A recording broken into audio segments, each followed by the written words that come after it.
Hey guys, Lytane here, and thank you for checking out my video. Now, unlike Nickelodeon, I didn't cancel my show only to revive it 15 years later. Though I guess that card's still on the table, you never know. As you can tell from all the stuff that's still up, today I'm going to be talking about Invader Zim Enter the Florpus and seeing if it's worth it.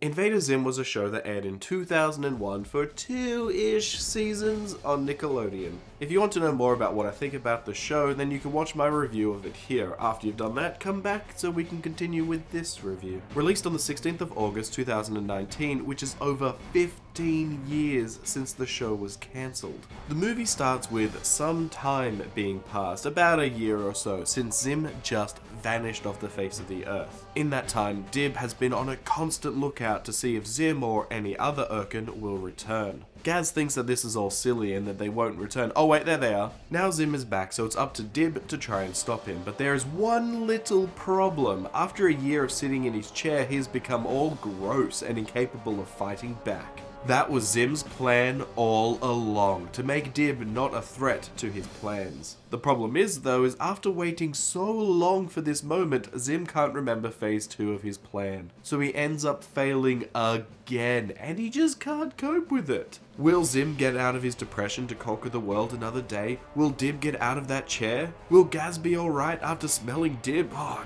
gross. But most importantly, why haven't I mentioned Gur yet? Not a whole lot has changed between the TV show and the movie, aside from its runtime. Instead of being 11 to 20 minutes for an episode, this one is 70 minutes long.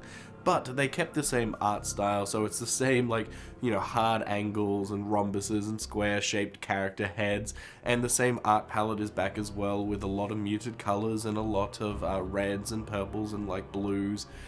So it's all back here, it's all feeling exactly like the TV show used to do, except longer. The only difference, of course, is the fact that this is made on modern technology, so the whole show looks a lot cleaner, and I feel like there's a little bit more depth to some of the shots than what could have been done in the past. The show sees a return of all the voice actors of the original show, which is amazing. It wouldn't just be the same if they got other people to do the voices. The show's original creator, Yonan Vasquez, comes back as well to make the film. In fact, aside from the actual artist drawing the movie, most people return to this film. With a whole lot of great talent returning, let's have a look at the show, starting with the story. Now, the story is alright. It's nothing too fantastic. In fact, it's not even all that original. A lot of the ideas presented in the film have been done in the past in other shows and other things, like the idea of using a piece of technology that is supposed to connect the world together against it has been done. Even the idea of a Florpus hole, which is supposed to bend realities and fuse them together, has been done before. It's just nothing too crazy and too original. After so many years off the air, I would have liked them to go a little bit more crazy and evolve the story and the characters just that little bit more than what they did. The movie picks up though after Zim comes up with his new plan to take over the world, and it stays high energy until the end. They call upon some ideas from the show in some past episodes, like Tak's ship is still in Dib's garage and he uses it in the movie. This movie has quite a few more references to the show that are more in the background, like certain characters or items appearing. It is nowhere near as crazy as what Rocco did, but it's still there and a nice little Easter egg for those that watch the show. One thing that surprised me though is that you did not have to have watched the show in order to have watched this movie. They do a fine enough recap in the first 10 to 15 minutes of the movie of the show, so if you did not watch it, you could still watch this movie and get a lot of enjoyment out of it. If you had watched the show, then the first 10 to 15 minutes can be a little bit of a drag, but you get more context to the characters and you get more ideas and themes from the show in the movie, and it just makes the whole experience a little bit better. So I still recommend watching the show before the movie, but you don't have to. I was also surprised with how many times I laughed during the film. All of the main characters get some time to shine and get a lot of great jokes. One in particular that I really liked is the fact that Gaz, who's mostly a background character, gets a much more upgraded role in this. She's in the movie a whole lot more than what she was in the show, or at least that's what it felt like to me.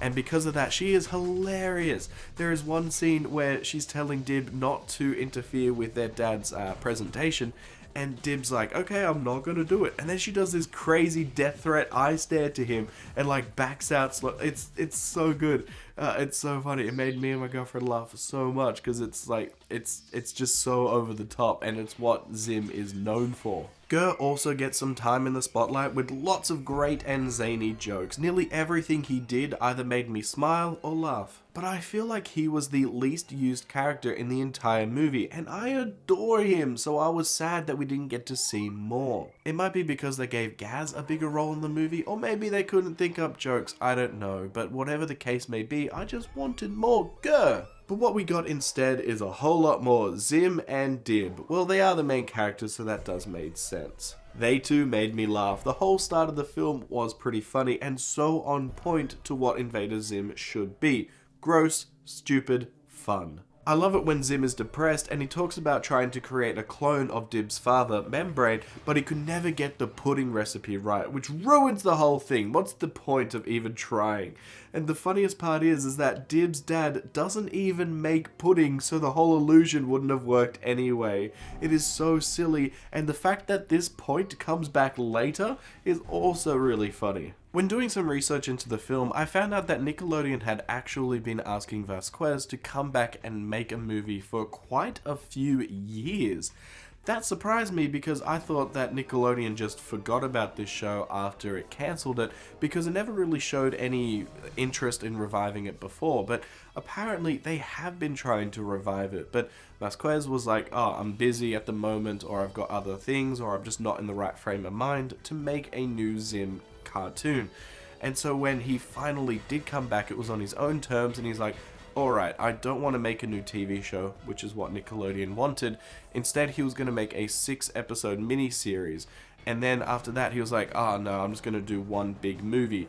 I can see the miniseries idea still in the movie. There's quite a few points in the film which feel like it could have been the end of an episode or like a 2 or 3-parter.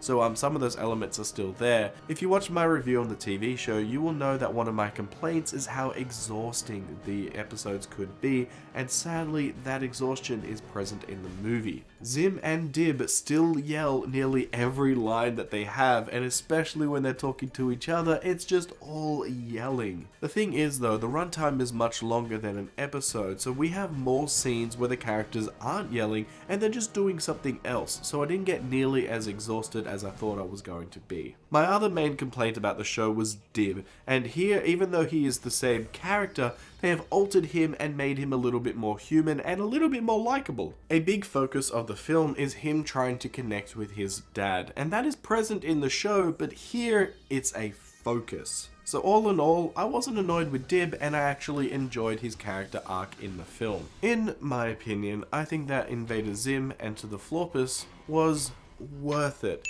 It is a very, very good revival of a TV show. The same humor is present, the animation is just as great, even if it's still really gross. It just looks cleaner, which in some ways makes it more gross.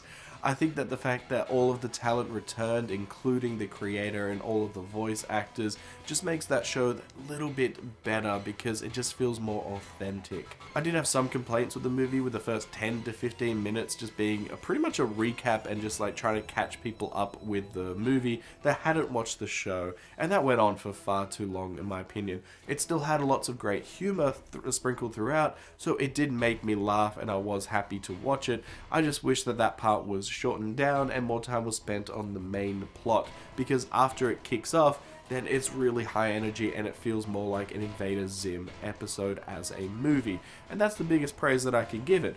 It feels like the show, just a really long episode. So guys, tell me what you thought about Enter the Florpus. Did you like it? Did you hate it? Did you think it was a good revival of a TV show? Should Nickelodeon keep doing that with Rocco and now Zim? They did a pretty good job with both, so you know, I'm interested to see if they do something else, like Danny Phantom. That's what I'm really hoping for. Tell me what you guys want as a revival for a Nick 2, because yeah, I'm curious to see.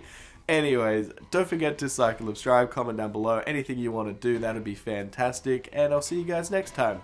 Bye! Recording while sick is not a good idea. Makes you all puffy and your throat scratchy. I apologize for so much of the of that coming through. If it sounds like I'm sick on camera, I am.